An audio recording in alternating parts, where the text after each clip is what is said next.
Bonjour à tous, j'espère que vous allez bien par la grâce de Dieu. Alors, aujourd'hui j'ai à cœur de partager quelque chose que je pense avoir reçu du Seigneur. Vous pourrez me donner vos avis. Ce matin, en méditant la parole, il y a le livre de l'Apocalypse. C'est un livre que je trouve très profond, qui a attiré mon attention. Et je pense que c'est un livre très profond qui nous révèle en fait Jésus-Christ dans toute sa divinité.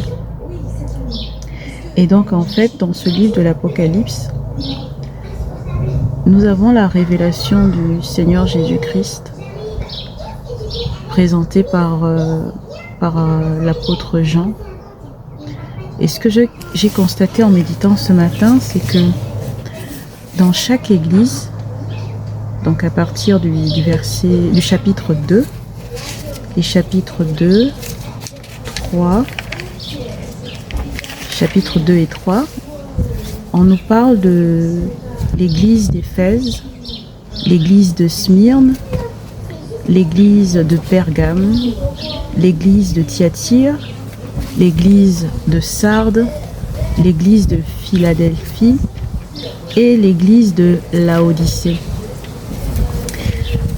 Ce que j'ai trouvé intéressant, c'est que dans chaque église, Dieu se révèle différemment.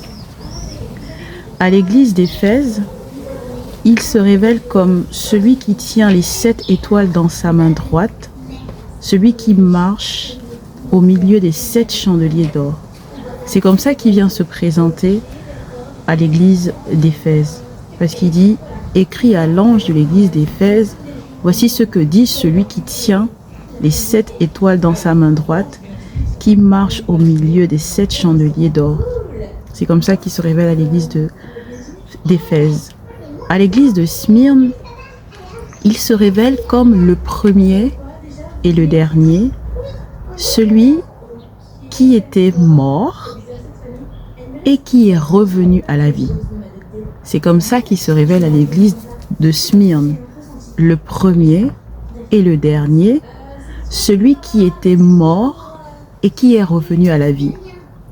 Or, le premier et le dernier signifie l'alpha et l'oméga. À l'église de Pergame, il se révèle comme celui qui tient l'épée aiguë à 2 tranchants. Celui qui tient l'épée aiguë à 2 tranchants. Or, lorsqu'on creuse un petit peu la parole, on s'aperçoit que celui qui tient l'épée aiguë à 2 tranchants renvoie à la parole de Dieu. Et dans Apocalypse au chapitre 19, il est question, enfin je vais le lire là, Apocalypse 19, 13 je crois. Apocalypse 19, 13. Je vais lire à partir du verset 11. Ensuite je vis le ciel ouvert, et voici qu'un cheval blanc apparut. Celui qui le montait s'appelle Fidèle et Véritable. Il juge et combat avec justice. J'aime ça.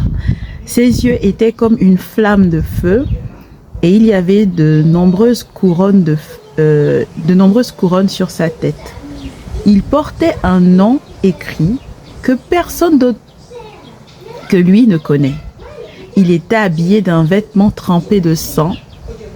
Son nom est la parole de Dieu. Il était habillé d'un vêtement trempé de sang.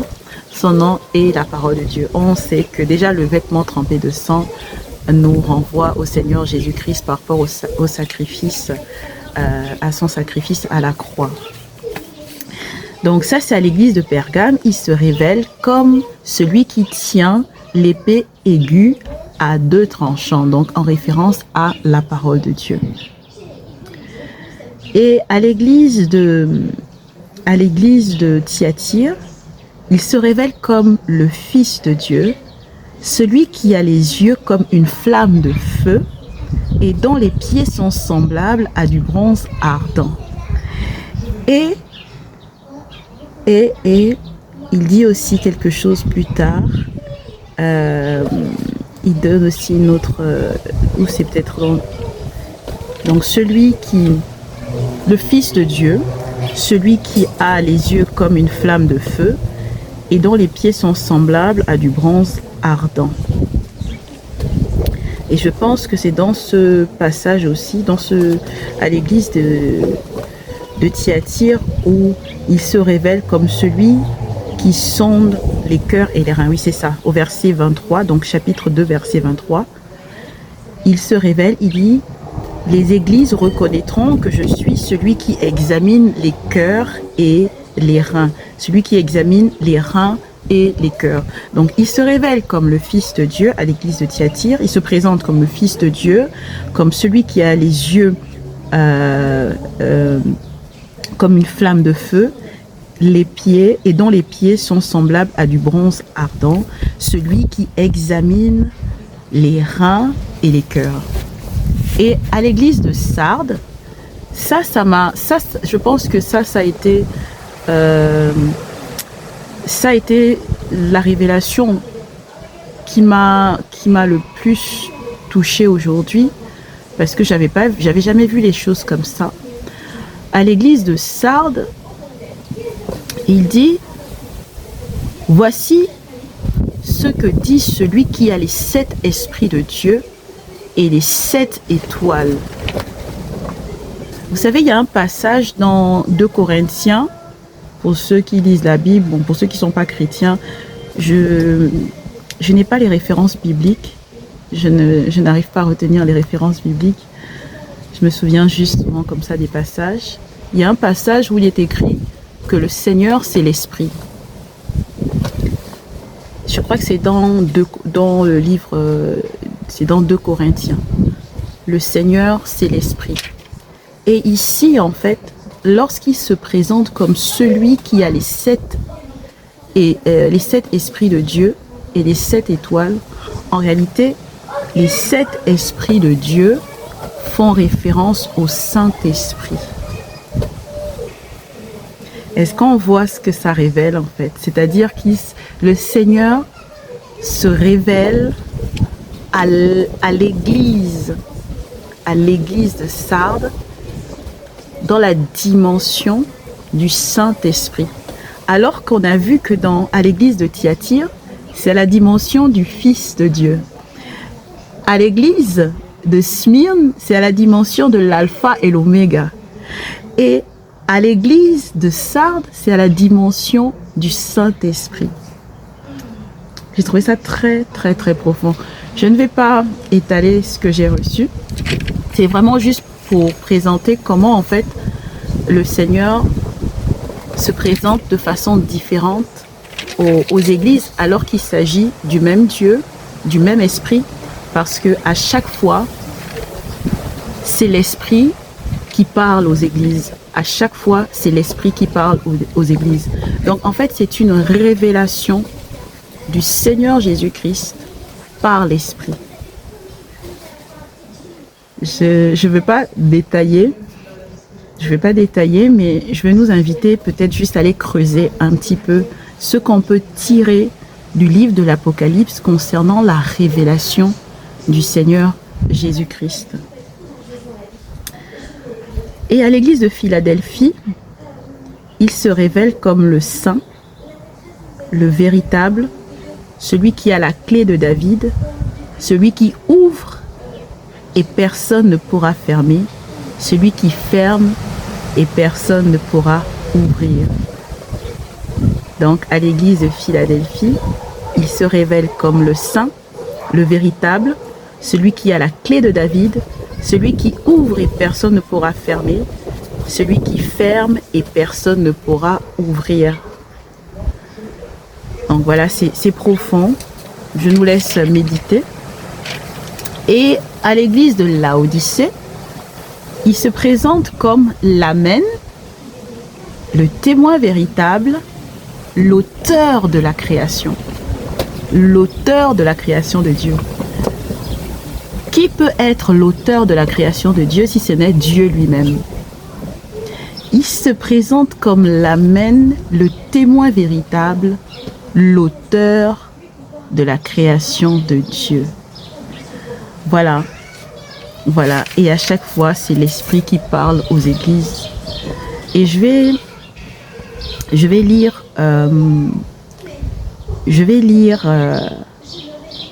le chapitre 1 de l'Apocalypse, donc chapitre 1, révélation de Jésus-Christ. Dieu la lui a donnée pour montrer à ses serviteurs ce qui doit arriver bientôt et l'a fait connaître en envoyant son ange à son serviteur Jean. Celui-ci l'a attesté.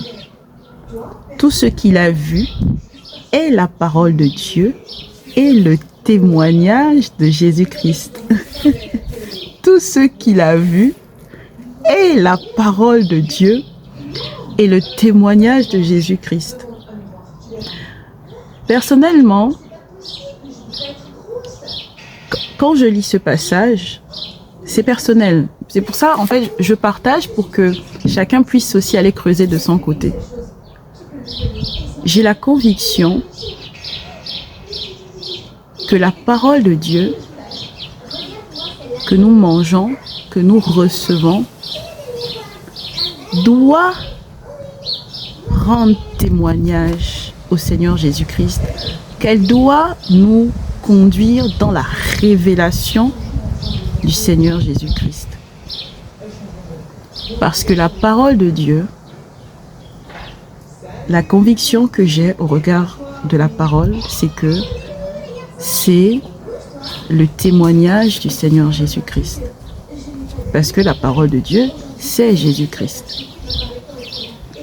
Et ensuite, il dit, heureux celui qui lit et ceux qui écoutent les paroles de la prophétie et gardent ce qui s'y trouve écrit, car le moment est proche.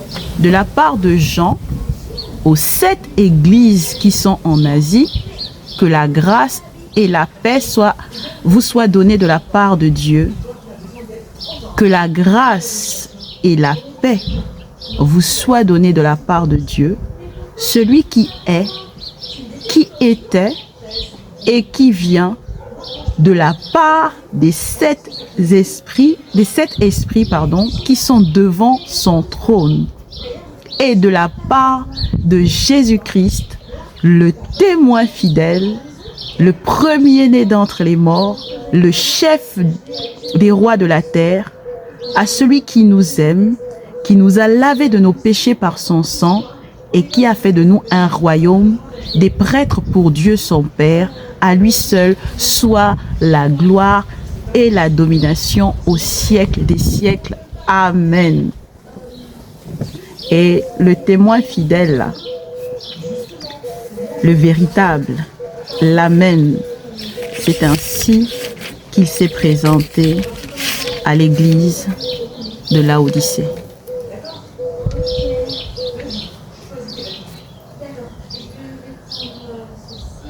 Et ensuite, il est écrit, le voici qui vient avec les nuées, tout œil le verra, même ceux qui l'ont transpercé, et toutes les familles de la terre pleureront amèrement sur lui. Oui et Amen, je suis l'alpha et l'oméga, dit le Seigneur Dieu, celui qui est, qui était et qui vient, le Tout-Puissant. Amen.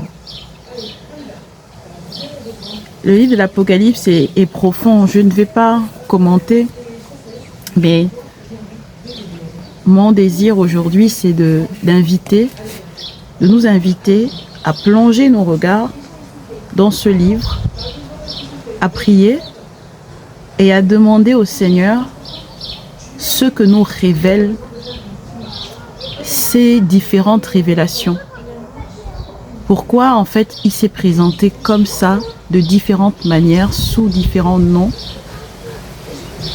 aux églises? Qu'est-ce que ça cache? Nous aujourd'hui, en tant que disciples de Christ, en tant que chrétiens, qu'est-ce qu'on doit comprendre de ces passages? Qu'est-ce qu'on doit comprendre de la révélation du Seigneur Jésus-Christ? Voilà.